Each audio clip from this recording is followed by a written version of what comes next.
Good morning, Buckeye Valley kindergartners in Mrs. Powell's class.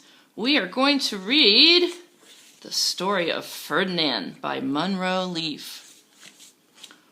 Once upon a time in Spain, there was a little bull, and his name was Ferdinand. And all the other little bulls he lived with would run and jump and butt their heads together. But not Ferdinand. He just liked to sit quietly and smell the flowers. He had a favorite spot out in the pasture under a cork tree. It was his favorite tree, and he would sit in the shade all day and smell the flowers. Sometimes his mother, who was a cow, would worry about him. She was afraid he would be lonesome all by himself. "Why don't you run and play with the other little bulls and skip and butt your head?" she would say. But Ferdinand would shake his head.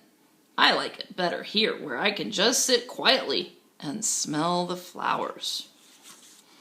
His mother saw that he was not lonesome, and because she was an understanding mother, even though she was a cow, she let him just sit there and be happy.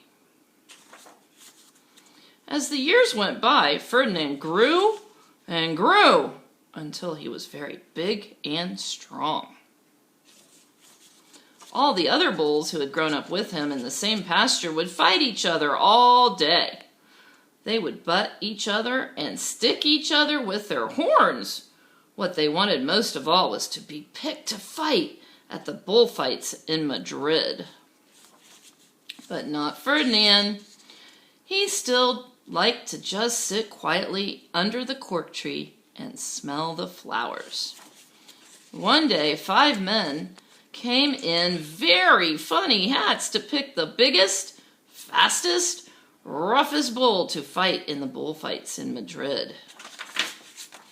All the other bulls ran around snorting and butting, leaping and jumping, so the men would think that they were very, very strong and fierce and pick them.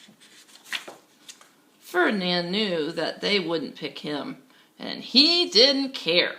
So he went out to his favorite cork tree to sit down. He didn't look where he was sitting, and instead of sitting on the nice cool grass in the shade, he sat on a bumblebee. Well, if you were a bumblebee and a bull sat on you, what would you do? You would sting him. And that's just what this bee did to Ferdinand. Wow, did it hurt! Ferdinand jumped up with a snort. He ran around puffing and snorting and butting and pawing the ground as if he were crazy. The 5 men saw him, and they all shouted with joy. Here was the largest and fiercest bull of all, just the one for the bullfights in Madrid. So they took him away for the bullfight day in a cart.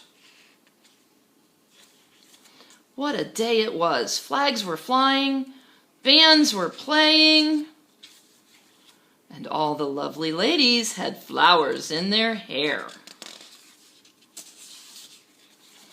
They had a parade to the bull ring.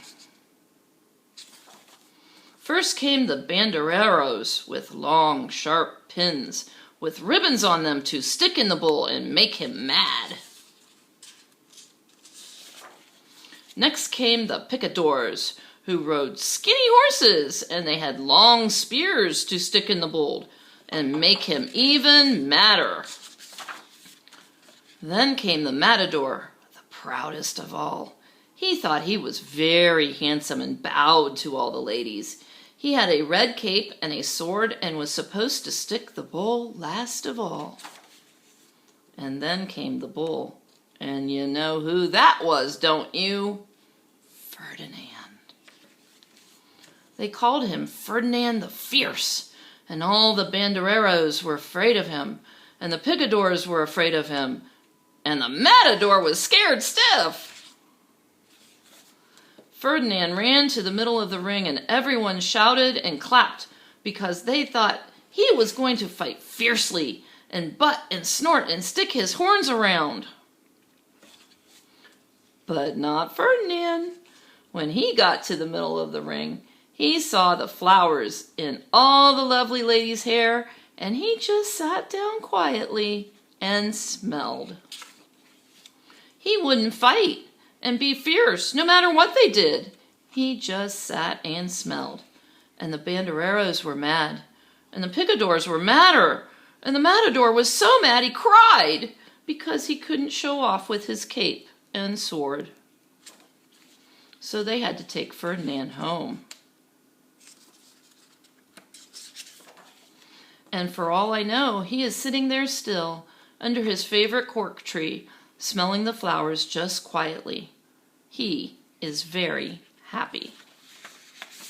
The end. Brought to you by your music teacher, Mrs. Skinner.